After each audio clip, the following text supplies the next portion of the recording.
આશ્રય સંસિદ્ધૌ સેવાર્થ સ્વસમર્પણમ. પહેલાં આશ્રયના સ્વરૂપને જાણવું, આશ્રયના સ્વરૂપને જાણવું. શ્રી હરિરાયજી પણ ધીરે ધીરે આવે છે. એ આપણે પેલો આપણો જે ગમતો વિષય છે વંચકોનો, એ પછી આવે છે. પહેલાં સિદ્ધાંત બધા બતાવે કે આ પ્રમાણે રહો. પહેલાં ધીરે ધીરે કહે, સીધે સીધા આવીને એ ચોકા છક્કા ન ફટકારાય કે આવીને સીધા ફટકાવારી કરવા માંડે, એમ નહીં. ધીરે ધીરે આપણને બતાવે છે કે ભાઈ આમ શરણાગતિનો ધર્મ છે. પછી આવે છે કે સમર્પણ કરવું. તો કેવી રીતે? તત્ર આશ્રય સંસિદ્ધૌ સેવાર્થ સ્વસમર્પણમ. સેવા માટે, જો બ્રહ્મ સંબંધ બીજા કોઈ હેતુ માટે નથી. સેવાર્થ સ્વસમર્પણમ, સેવા માટે જ બધું જ સમર્પણ કરવામાં આવે. આશ્રય સિદ્ધ થયા પછી, શરણાગતિ સિદ્ધ થયા પછી બ્રહ્મ સંબંધની વાત આવે. ગમે એમ બ્રહ્મ સંબંધ લઈ જાય એવી વાત હરિરાયજી આજ્ઞા કરતા નથી. ગમે એની લાઈનમાં ઉભા રહીજો, બ્રહ્મ સંબંધ આપી દો. એટલે એક મહારાષ્ટ્રી ના આપે, બીજા આપી દે, બીજાને ત્રીજા આપી દે. કેવો સૃષ્ટિ મોટી કરો, એક જ ધ્યેય. ચેલા ખૂબ વધારે હોવા જોઈએ, બધા આપણી આગળ પાછળ ફરવા જોઈએ. અને પાછું એમાં પણ કોમ્પિટિશન, કે આપણી સૃષ્ટિમાં જો આવવું હોય, અમારા કાર્યક્રમમાં ભાગ લેવો હોય તો અમારી પાસે પાછું બ્રહ્મ સંબંધ લેવું પડે તમારે. આવું કહેવામાં સંકોચ નથી થતો અત્યારે કે બ્રહ્મ સંબંધ પાછું આપવામાં સંકોચ નથી. એટલે સૃષ્ટિ મોટી થવી જોઈએ કોઈ પણ ભોગે. અને ખેંચતાણી જો એકવાર એવી વધી જશે તો બહુ તકલીફ થશે. ઘડીક વાર થોડા દિવસ પહેલાં તમે અહીં દેખાતા હતા, આજે કેમ અહીં દેખાવીને પાછું અહીં લઈ લીધું. તો વૈષ્ણવ નક્કી નહીં થાય પાછું. ક્યારેક અહીં લિસ્ટમાં નામ બોલતું છે, ક્યારેક પાછું કે અહીંયા કેન્સલ કરાયું, હું હવે અહીં લીધું છે નામ. તો આવી ખેંચાખેંચી પણ ચાલુ થઈ ગઈ છે કે એકબીજાના બ્રહ્મ સંબંધ એકબીજા આપવાની આ ઘોળ પણ જામી છે. એ બધું અમારી વાત છે, લીલા અમારી છે. પણ વૈષ્ણવ પણ આમથી આમ, આમથી આમ, એટલે આ બધા ભ્રમણ કરતા રહેશે. એટલે મહાપ્રભુજીને પકડીને તો ઉદ્ધાર થશે, અમારા જવાથી પકડવાથી કંઈ ફાયદો નથી. તો મહાપ્રભુજીને એટલે કહે છે કે શ્રી મહાપ્રભુજીમાં આશ્રય રાખીએ. અને આશ્રય સિદ્ધ થયા પછી સેવા કરવી હોય, સમર્પિત રહેવું હોય તો સેવાર્થ સ્વસમર્પણમ. સમર્પણે, હવે સેવા કરવી હોય તો સમર્પણ કરવું જોઈએ. હરિરાયજીનો અર્થ એવો થાય છે બ્રહ્મ સંબંધ દરેકે લેવાની વસ્તુ નથી, ચેલા મુંડાવાની વસ્તુ નથી, કે આપણે એક જગ્યાએ આપણા લિસ્ટમાં નામ લખાવવા માટે બ્રહ્મ સંબંધ નથી. પણ સેવા કરવી હોય તો એને પોતાનું સર્વસ્વનું સમર્પણ કરવું જોઈએ. સમર્પણે જીવ દેહ તત્ સંબંધવતામ અપી. હવે સમર્પણની અંદર શું થાય છે? પોતાનો જીવ, દેહ અને પોતા એના સંબંધીઓ જે કાંઈ છે એ બધાયનું ભગવાનને સમર્પણ કરવામાં આવે છે. અને બ્રહ્મ સંબંધતઃ કૃષ્ણ સાક્ષાત સંબંધ યોગ્યતા. અને બ્રહ્મ સંબંધ કરવાથી કૃષ્ણના સાક્ષાત સંબંધની યોગ્યતા પ્રાપ્ત થાય છે. સાક્ષાત સંબંધની યોગ્યતા પ્રાપ્ત થાય છે. સાક્ષાત સંબંધ નથી પ્રાપ્ત થતો, સાક્ષાત સંબંધની યોગ્યતા પ્રાપ્ત થાય. સાક્ષાત સંબંધ ક્યારે થશે? સેવા કરશે ત્યારે. પહેલાં બ્રહ્મ સંબંધ, પછી કૃષ્ણ સંબંધ. તો બ્રહ્મ સંબંધ છે એનાથી શું થાય છે? કૃષ્ણ સાક્ષાત સંબંધ યોગ્યતા, કૃષ્ણના સાક્ષાત સંબંધની યોગ્યતા થાય છે. અને તત સેવયા સ્વીય સર્વસ્વ વિનિયોગત ગૃહિત પરમાનંદ નિધિ કૃષ્ણો અક્ષયસ્વત અતસ્તુ સાવધાનિત્વમ વિધેયમ ભગવદ્જને. અને સાક્ષાત યોગ્યતા પ્રાપ્ત થયા પછી શું કરવાનું? તત સેવયા, ઠાકુરજીની સેવા. જે પ્રભુ જે છે આપણે ઘરમાં પધરાવ્યા એમની સેવા કરવાથી શું થાય છે? સ્વીય સર્વસ્વ વિનિયોગત.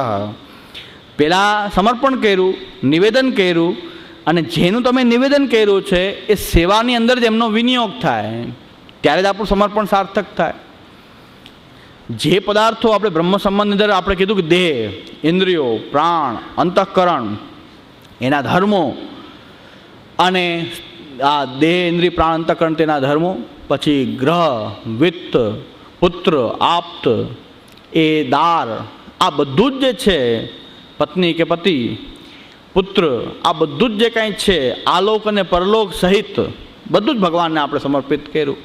આ દરેક પદાર્થો આપણી તનુવિત જ આ સેવાની અંદર ભગવત સેવામાં જોડાય.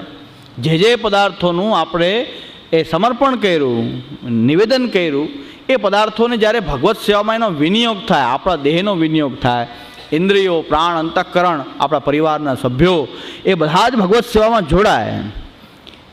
પરિવારના સભ્યોને બહાર રાખવામાં ફાયદો નથી, એનું તમે નિવેદન કર્યું છે, તમારી અંદર ભગવદી બુદ્ધિ એમાં પણ રાખવી જોઈએ, એને ભગવત સેવામાં જોડવા જોઈએ. અને ભગવત સેવામાં જોડવા માટે જો કાંઈ આચાર મર્યાદા નડતી હોય તો એમાં પણ છૂટછાટ લેવી જોઈએ, કારણ કે બધાનો વિનિયોગ ભગવત સેવામાં કરાવવું એ આપણી, કારણ કે આપણે નિવેદન કર્યું છે એનો વિનિયોગ થવો જોઈએ. આપણે સેવા કરીને આનંદ ન માનીએ પણ બધા જ સેવામાં જોડાય ત્યારે આપણો અર્થ એ સિદ્ધ થાય. એટલે એક જણાએ મને કીધું, મને કે બજારનું ખાનપાન કરતા હોય કેમ ચાલે છે? મેં કીધું મનોરથમાં જતા હોય કેમ ચાલે? તો ભાગી ગયો. મને કે એવું આપ આજ્ઞા કરો બધાની સેવામાં જોડવા, નામ જોડે. મેં કે તું બધે ખાનપાન કરતો ફરે, જાતા મોનતા દાબતો ફરે, આ બધા આ માલા પિરામણીમાં તો જાય, દાડામાં જાય, એ બધું ચાલે, અને આ બહારનું ખાનપાન કરે ન ચાલે. તમે બે સરખા, એમાં શું વાંધો? એના કરતાં તું વધારે ખરાબ કે એ બજારમાં ખાનપાન કરે, દેહ સંબંધી કરે છે. તું તો આત્મ સંબંધી જે છે એ દેવદ્રવ્ય પણ પેટમાં નાખી દે છે.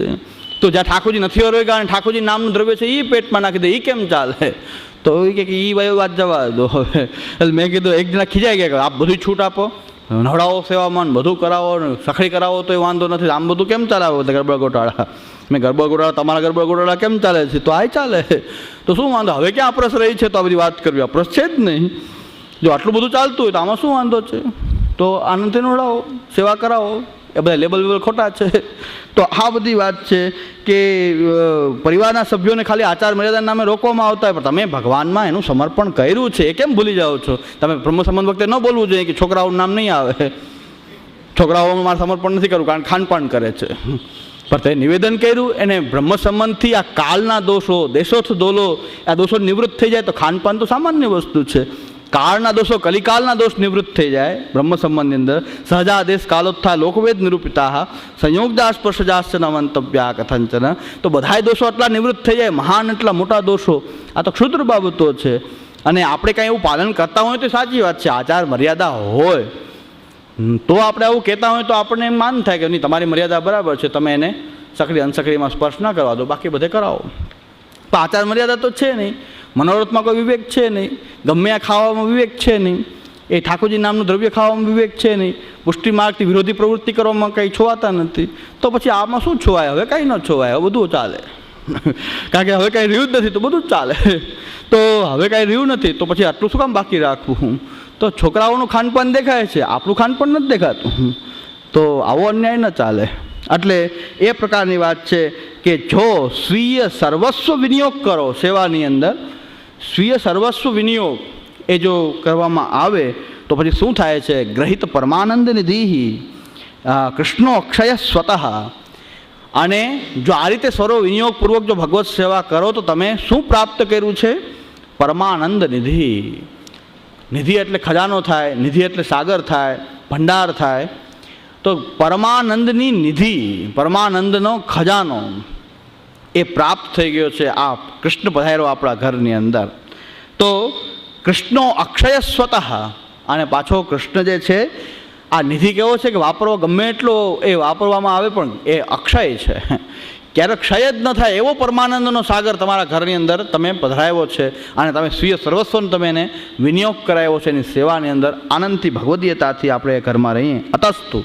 પણ જેમ ખજાનો મોટો પ્રાપ્ત થઈ જાય તો સાવધાની પણ એટલી જ રાખવી પડે છે. ખજાનો મોટો પ્રાપ્ત થયો છે અતસ્તુ સાવધાનીત્વમ વિધેયમ ભગવતજને.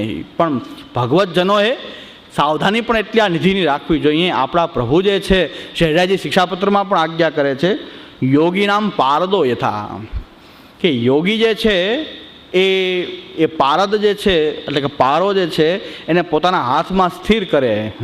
એ પ્રકારથી આપણા ઠાકોરજી પણ એવા છે કે જરા પણ એમાં એ ખંડિત થાય યોગ તો પારો જે છે ક્યાંય સ્થિર બહાર કાઢો પછી પારો જે છે કોઈ દિવસ ક્યાંય સ્થિર રહી શકે નહીં. તો યોગી છે પારાને પણ સ્થિર કરતા હોય છે. એમ શ્રી મહાપ્રભુજીની કૃપાથી, શ્રી મદાચાર્ય કૃપયા સ્વગૃહે તિષ્ઠતી હરિ. મહાપ્રભુજીની કૃપાથી આપણા ઘરની અંદર સાક્ષાત ભગવાન જે છે એ સ્થિતિ કરે છે. પણ એની સાવધાની રાખવી જોઈએ. એ સાવધાની શું રાખવી જોઈએ? એ દુષક વિજ્ઞાન પ્રકાર નિરૂપણ. હવે એ પ્રકાર આગળ કઈ સાવધાની આપણે રાખવી જોઈએ કે આ ખજાનો પ્રાપ્ત થયો છે તેના રક્ષણ માટે સાવધાનીત્વમ વિધેયમ ભગવત જનેહી. સાવધાની રાખવી જોઈએ કે એમાં કોઈ ચોર આવી અને આ નિધિને લૂંટી ન જાય. પછી એ રાખવું જોઈએ બહિર્મુખો ચોર જે છે એ આ ખજાનાને લૂંટી ન જાય. કોઈ એમ ન કહી જાય કે તમારી આ નિધિ નથી, આ તો પ્રતિનિધિ છે, નિધિ તો અમારે ત્યાં બિરાજે છે, તો વંચક છે, આવ્યો વંચક. ચોરી ગયો તમારી નિધિને, તો બહિર્મુખ ચોરથી એ નિધિનું રક્ષણ કરવું કે આ ચોર આવ્યો અને કહી દે આ નિધિ સ્વરૂપ તો અહીં ન બિરાજે, એ તો અમારા ઘરમાં હોય, એ ચોર છે. પછી કેટલાક બીજા અનેક પ્રકારના ચોર આવે કે તમારો પ્રકાર બરાબર નથી, ને પ્રસ બરાબર નથી, ને ઠાકોરજી બરાબર આમ બિરાતા નથી, સુખ નથી, પરિશ્રમ થાય છે, અને આવા ઘણા વંચકો ચોર આવી તમારો જે પરમાનંદ જે છે એ લૂંટી જાય છે, એને ચોરી જાય છે. તો એ બહિર્મુખ ચોરોથી એનું ગોપન કરવું જોઈએ એવી સાવધાની, કારણ કે આપણો અર્થ છે, અર્થ પુરુષાર્થને ગુપ્ત રાખવામાં આવે, તો આપણે ત્યાં આપણા ભગવત સ્વરૂપને ગુપ્ત રાખવામાં આવે છે, જાહેરમાં પ્રદર્શિત કરવામાં આવતું નથી. જાહેર પ્રદર્શિત કરતા હોય એ પોતે જ નિધિ માનતા નથી પોતાના ઠાકોરજીને કે જાહેર પ્રદર્શનમાં મૂકી દે છે. જો નિધિ માનતા હોત તો એને એ ગુપ્ત રીતે રાખત. જો જાહેર પ્રદર્શનમાં મૂક્યા તો એ નિધિ છે જ નહીં, તો નિધિ તો ગુપ્ત રાખવામાં આવે. એટલે પરમાનંદની નિધિ અક્ષય કૃષ્ણ સ્વતઃ પોતે જ બિરાજે છે. કેટલા સુંદર વચન હરિરાયજીના. જો તમે મહાપ્રભુજીની સેવા પ્રકારથી સર્વ સ્વનો જો નિવેદન વિનિયોગ ભગવત સેવામાં તમે કર્યો છે, તો તમે તમારા ઘરની અંદર પરમાનંદ રૂપ નિધિને તમે પ્રાપ્ત કરી છે. કૃષ્ણ સાક્ષાત તમારા ઘરમાં બિરાજે છે, પણ સાવધાની રાખવી જોઈએ, એ સાવધાનીપૂર્વક એની સેવા કરવી જોઈએ. ક્યારેય ભૂલવું જોઈએ નહીં કે મહાપ્રભુજીની કૃપાથી આપણને આ નિધિ પ્રાપ્ત થઈ છે, એના સિદ્ધાંતનું ખંડન કરશું, મહાપ્રભુજીની વાણીનું ખંડન કરશું, તો આ નિધિ પણ આપણા ઘરમાં નહીં બિરાજે. કારણ કે આપણી તો કોઈ યોગ્યતા છે જ નહીં કે આ નિધિની આપણે સેવા કરીએ. આજની જ ભગવદ્ વાર્તા કહું. ભગવદ્ વાર્તા એટલે કે જે કાંઈ ચર્ચા થાય તો બહુ સરસ ચર્ચા થઈ કે ઠાકુરજી જે છે આપણે ત્યાં કેટલી સાવધાનીની અપેક્ષા છે સેવામાં, કે ડોકરી માતા અને પુત્ર સેવા કરે છે, તો પુત્ર જે ઠાકોરજીની સેવાર્થ કમાવા માટે બહાર જાય છે, માતા સેવા કરે છે ઘરમાં, અને માતા શાક સુધારતા એનું ચિત્ત પુત્રમાં જાય છે. ઘણા દિવસ થઈ ગયા, શું કરતો છે, આવ્યો નહીં. તો ઠાકોરજીને જ્યારે ભોગ ધર્યા, શ્રી ગુસાઈજીની માનસી ધ્યાન કરીને ગુસાઈજીની સેવા કરતા હતા, તો શાકનો કટોરો ભોગ સરાવ્યો ત્યારે અલગ મૂકેલો હતો.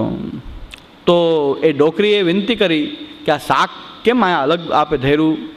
તો કે શાક સુધારતા ચિત્ત ક્યાં હતું તો એટલે હું આ શાક અરોગ્યો નથી. હવે આપણે આ જ માપદંડ જો આપણે અહીંયા આવે તો શું અરોગે ઠાકોરજી?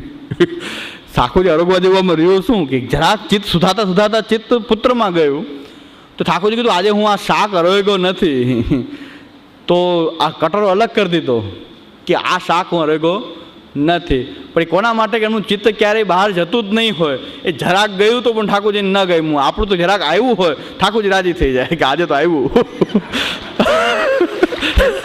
તો એવા ભક્ત હતા તો એનું ચિત્ત ક્યારેય બહાર ગયું જ નહીં. ને એકવાર ગયું તો ઠાકોરજી ટકોર કરી કે આજે કેમ બહાર ગયું ચિત્ત, પુત્રમાં ચિત્ત કેમ ગયું? અને આપણે તો કદાચ શાક સુધારતા આજે તો ચિત્ત કંઈક ઠાકોરજીમાં સુંદર શાક કરોગે એવું થાય.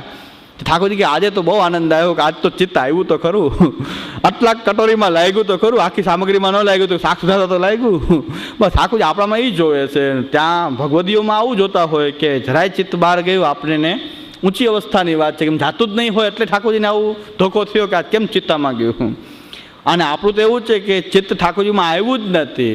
જરાક વાર ક્યાંક આવી ગયો હોય તો ઠાકોરજી એ આનંદ મનાવે કે આજે તો ચિત્ત આવ્યું, આજે મારી સામે જયું ને એક હસચિત્ત હે બોલીએ મોસો હું તો શરણ તિહારી, પ્રાણન હું તે પ્યારી તું તો મેરે પ્રાણન હું તે પ્યારી. જરાક મને જો તો ખરો ને એક હસચિત્ત બોલીએ, મારી સાથે થોડુંક હસ બોલ.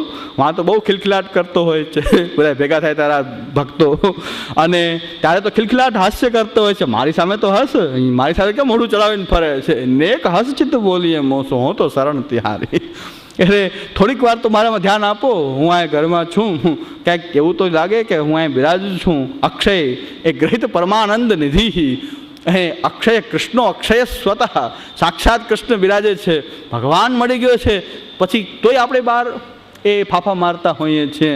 એટલે એ વિસ્તૃત કંઠમ મણી ન્યાય જે છે કે છોકરું કાંખમાં ગોતે આખા ગામમાં, માં બેઠક જેમ મળી જાય ને ઓલી બેઠક જેમ મળી જાય ને મનોરથમાં મળી જાય ને વ્રજમાં મળી જાય ને યાત્રામાં મળી જાય ને એમના કાંઠે મળી જાય. પણ ઠાકોરજી કહે છે તારી ભેગો જ છું, મને એમાં ધ્યાન દે.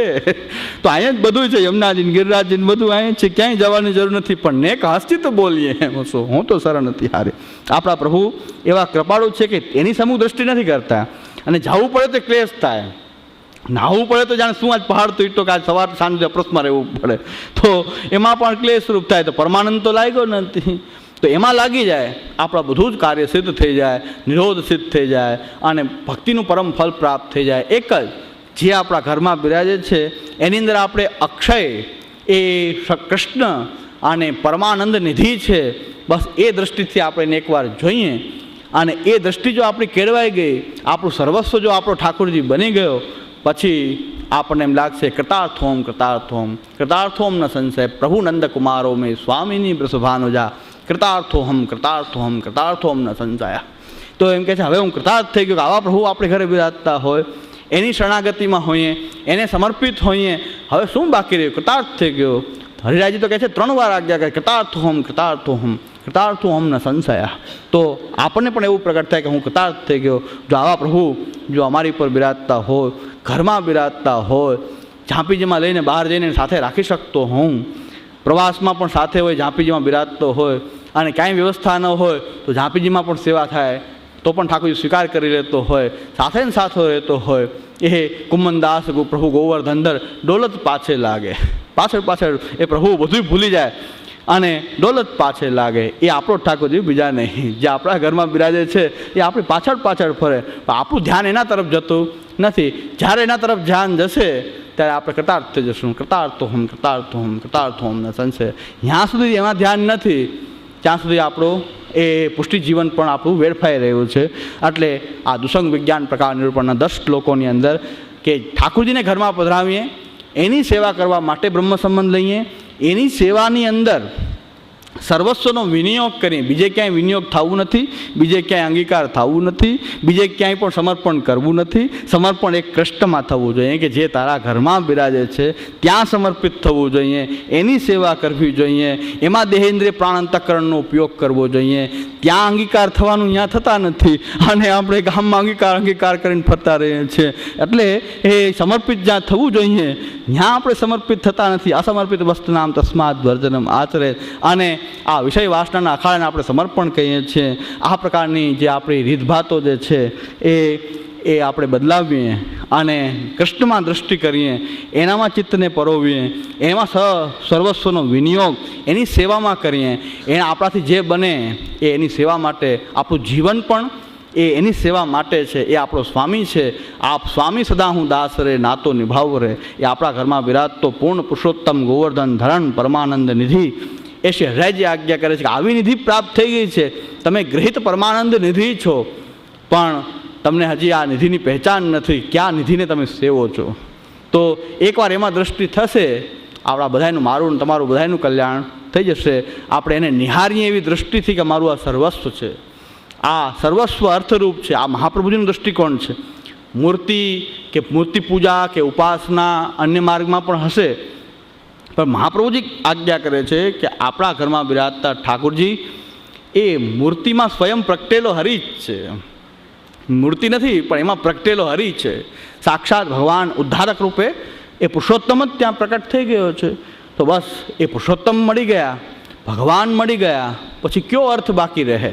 શું બાકી રહે કે જો ભગવાન મળી ગયો પછી હવે મેળવવાનું શું બાકી છે? તો આપણે એવા ગ્રહિત પરમાનંદ નિધિ છીએ. આપણા સ્વરૂપનું ચિંતન કરીએ કે આપણે કોણ છીએ અને આપણે કેટલા ઉત્તમ મહાપ્રભુજી આપણને ક્યાં રાખ્યા છે. અમે રાજના ખાસા ખવાસ રે, મુક્તિ મન ન આવે રે, રીજે રાબડી થકી ગરીબ લોક રે, ભોગીને ન ભાવે રે.